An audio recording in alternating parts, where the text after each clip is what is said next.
रानी के करना राजा तागी दई पारनवा होना। रानी के करना राजा तागी दई पारनवा होना। रानी काहे भेजू लाल के बाना बिचाई होना। रानी काहे भेजू लाल के बाना बिचाई होना। रानी के करना राजा तागी दई पारनवाई होना। रानी काहे भेजू लाल के बाना बिचाई होना। रानी काहे भेजू लाल के बाना बिचाई होना।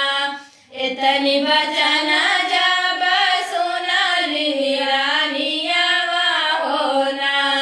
स्वामी देना देता लहुरा लाल के रजिया होना। राजा देना देता लहुरा लाल के रजिया होना। इतनी बचना जब सुनली रानियावा होना।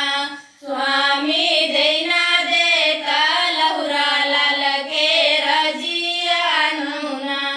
राजा देना देता लहुरा लाल के रजिया होना।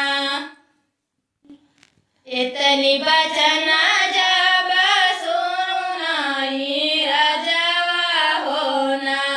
धना काहे ना बतायू दिल के बतिया होना।